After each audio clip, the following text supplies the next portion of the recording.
Reformasi Polri dan jaringan JRKM menggelar aksi tolak RUU Polri karena kita tahu RUU Polri ini dibuat dengan tergesa-gesa, banyak penambahan kewenangan mulai dari penyadapan, terus kemudian juga pemblokiran di internet.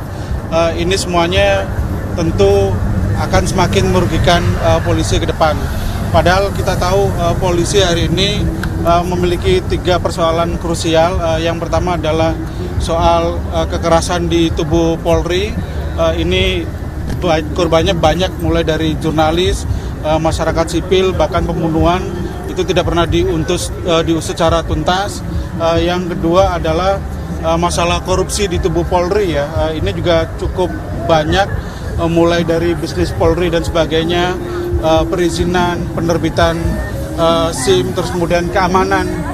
Yang ini sebenarnya disembunyikan di Undang-Undang Polri yang lama. Terkait kewenangan itu ada di Undang-Undang Polri yang lama di pasal 15 gitu ya. Ini yang seharusnya dipredeli kewenangannya, karena buat apa misalkan Polri mengurusi lalu lintas, sudah ada Kementerian Perhubungan, buat apa Polri terus kemudian menerbitkan SIM, sudah ada lembaga yang lebih baik yang bisa mengurusi, termasuk juga pajak ya, sebenarnya bisa dikelola oleh Pemda, termasuk juga terkait keamanan ini sebenarnya persoalan di dalam negeri gitu ya. Dan yang berikutnya selain tadi soal kekerasan, korupsi, yang ketiga adalah soal militerisme. Polisi ini tahun 98 ketika era reformasi kita pisahkan dari TNI dengan harapan Polri lebih manusiawi. Tapi kawan-kawan bisa lihat hari ini yang paling militer di tubuh Polri apa? Brimob. Dari mulai senjatanya, pakaiannya, kelakuannya itu sangat militer. Jadi buat apa kita pisahkan polisi dari TNI, terus kemudian dia justru menjadi lebih militer gitu ya, banyak melakukan kekerasan. Tidak hanya Brimob, kesatuan-kesatuan yang lain. Nah ini yang seharusnya kita reformasi, tapi dengan RUU Polri yang kemudian dikebut dan informasinya akan disahkan, maka kita dari Koalisi Reformasi Polri dan JRKM menolak, karena yang perlu kita lakukan adalah mereformasi dengan sebaik-baiknya, bukan kemudian merevisi RUU-nya dengan membuat institusi Polri menjadi lembaga superbody. Kalian bisa lihat nanti beberapa polisi di luar negeri ya, itu bisa lihat di film dokumenter yang menggambarkan bagaimana kelakuan polisi itu di film Power ya, teman bisa lihat. Ada yang menambahkan? Iya, dari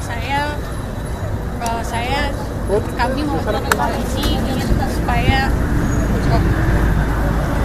DPR dan Presiden untuk segera menghentikan proses pembahasan RUU ini, karena di masa transisi ini seharusnya DPR bisa menyelesaikan PR-PR lamanya yang belum selesai, Undang-Undang PPRT, Undang-Undang Masyarakat Adat yang selama ini pembahasannya tertinggal, padahal kedua undang-undang itu sangat-sangat didorong oleh masyarakat sipil, sedangkan Undang-Undang Polri ini masih banyak penolakan, masih banyak kritikan secara substansi, juga tidak menggambarkan agenda reformasi di institusi kepolisian seperti itu. Oke. Ada pertanyaan kan? Iya. Silakan. Pertama memang pasal penyadapan itu memang pasal yang sangat berbahaya, karena semua orang bisa disadap oleh polisi, nggak ada pembatasan, nggak ada pengaturan, karena semestinya penyadapan itu harus diatur terlebih dahulu melalui undang-undang penyadapan, baru kepolisian bisa melakukan penyadapan. Tapi faktanya badan penyadapan semestinya itu harus dalam mekanisme atau kerangka penegakan hukum kan. Nah itu juga tidak jelas bagaimana aturan mainnya.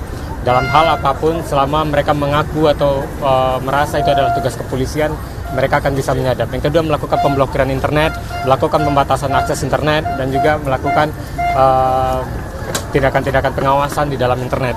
Nah itu dilakukan oleh kepolisian. Selama ini menjadi wewenang Kominfo, selama ini menjadi wewenang lembaga cyber seperti BSSN. Tapi kemudian itu kewenangan-kewenangan itu direbut dan kita sepertinya tidak sepertinya teman-teman Kominfo, BSSN juga tidak menyadari kewenangannya bakal dirampas begitu saja dalam RUU Polri ini.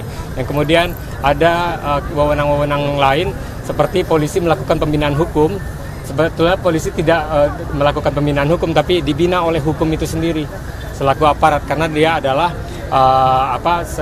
sebagai institusi penegak hukum yang harusnya menegakkan hukum saja, bukan membina hukum. Itu dilakukan oleh BPHN atau Kementerian Hukum dan HAM, yang kemudian juga direbut oleh kepolisian, dirampas melalui RUU Polri ini, dan teman-teman di Kementerian Hukum dan HAM tidak menyadari hal itu. Nah, kemudian wewenang-wewenang soal penyidikan juga akan kemudian terpusat dan didominasi atau direbut oleh kepolisian semuanya, berdasarkan basisnya adalah soal koordinasi. Jadi koordinasi mengenai penyidikan semua konteks penyidik dan penyidikan itu harus berdasarkan koordinasi dari kepolisian. Nah, jadi banyak lembaga-lembaga seperti KLHK atau penyidik seperti KPK khususnya ya. Nah, itu juga bakal semua terpusat dan terkoordinasi dengan polisi. Yang kemudian akan menjadi lembaga super body investigator juga. Jadi soal kewenangan penyelidikan itu juga bakal terpusat kepada kepolisian, register pemberkasan juga akan melapor ke mereka gitu kan. Dan seperti kewenangannya bahkan penyelidik lain seperti jadi seperti Komnas HAM jangan merasa mereka tidak direbut oleh wewenangnya karena ada Undang-Undang 39 tahun 99, tapi polisi di dalam situ akan merasa terpusat, mereka akan menjadi leg spesialis.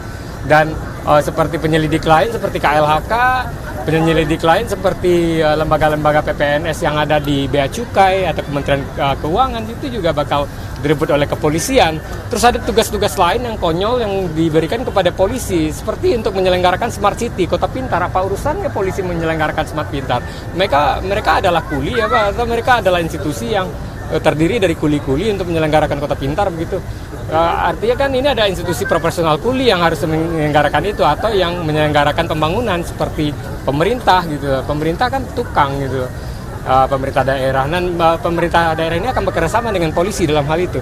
Nah, terus yang paling parah itu dari sekian banyak dari kewenangan-kewenangan yang diberikan kepada kepolisian, sangat banyak ya, itu tidak ada mekanisme pengawasan yang jelas gitu, dan tidak ada diatur. Seperti Kompolnas itu kan sebetulnya bukan pengawas di kepolisian. Mereka itu hanya melaporkan kepada presiden, memberikan rekomendasi.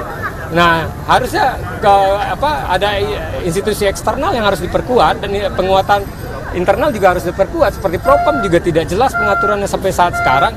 Itu bagaimana mereka bisa mengawasi dengan baik kepolisian gitu kan. Kalau seandainya pengen melakukan perbaikan terhadap Polri, harusnya pertama perkuat perspektif hak asasi manusia dalam RUU Polri. Yang kedua, perkuat mekanisme pengawasannya. Yang ketiga, batasi kewenangan-kewenangan polisi. Ini diberikan kewenangan besar, tapi mereka nggak memperbaiki dirinya.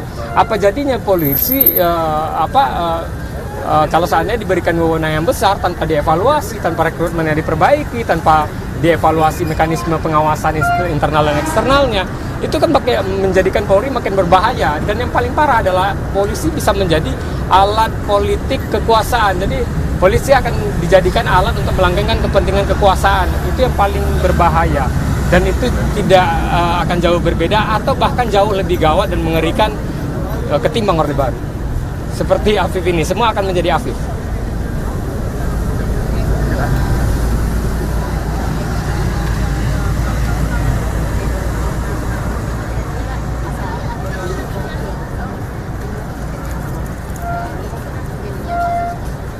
Ya, soal pengawasan kepolisian, harusnya kan harus diatur dulu di dalam KUHP ya, mekanisme pengawasan oleh pengadilan, memastikan penetapan tersangkanya itu benar atau enggak gitu. Tapi kan di kasus Afif itu polisi gampang aja nangkap orang suka-suka, di tengah malam ada orang berkendara tiba-tiba bisa ditangkap, ditendang, kemudian diseret, dimasukin ke kantor polsek, ke kantor polres, kemudian diapain suka-suka mereka. Mereka dibesarkan dengan baik, dengan tangis dan darah orang tuanya, kemudian tiba-tiba gampang saja dihabisi nyawanya, disiksa, disundut rokok, dipukuli, dihabisi. Saya nggak mengerti kenapa bisa begitu negara kita ya, suka-suka gitu. Tapi intinya soal pengawasan dan kemudian pengawasan soal polisi-polisi ini harusnya ada mekanisme Kompolnas bisa langsung kalau seandainya tindakan-tindakan tertentu seperti menghilangkannya orang, kekerasan itu harusnya berlaku soal penindakan yang tegas, harus ada aturan main yang tegas terhadap aturan tertentu seperti penyiksaan juga nggak ada gitu loh. Jadi ada yang sifatnya di dalam RUU Polri ini dibatasi, mereka nggak lagi, kalau bisa mereka nggak lagi melakukan dalih-dalih pengamanan ketertiban untuk umum. Kepolisian kenapa nggak boleh kepolisian seperti kejaksaan untuk melakukan penegakan hukum saja gitu loh. Kalau menurut kami, kalau seandainya polisi pengen diperbaiki, nah artinya kalau seandainya mau sejauh itu, kami juga nggak bisa polisi suka-suka atas nama ketertiban dan keamanan kemudian bisa melakukan tindakan suka-suka terhadap orang siapapun di jalan. Dan kemudian tidak dihukum gitu loh, diberi sanksi etik doang seperti yang disampaikan oleh Kompolnas dan teman-teman di Kompolnas beberapa waktu lalu gitu. Artinya kan nggak jelas aturan main soal penghukuman yang tegas terhadap polisi pembunuh atau polisi penyiksa anak. Pelaksanaan dari kami itu soal penggalangan intelijen yang paling berbahaya. Penggalangan intelijen, bayangkan, BIN semua terpusat ke Polri, BAIS juga akan terpusat ke Polri, terus badan intelijen yang ada di Kejaksaan, di KPK, badan-badan lain yang memiliki fungsi intelijen, semua akan terpusat ke Polri. Jadi Polri ini akan menjadi super body intelijen juga gitu. Bayangkan kalau seandainya dia super body dalam kewenangan atau fungsi-fungsi semua hal gitu. Dan mereka bisa menggalang kekuatan intelijen itu ya untuk kalau seandainya masyarakat sipil seperti kami ini mau demonstrasi, mereka udah tahu kapan kami mau demonstrasi ya. Dan mereka bisa membatasi kami, mereka bisa memutus akses internet kami kalau seandainya udah tahu. Karena penggalangan intelijen sebagai koordinator intelijen ada di mereka gitu.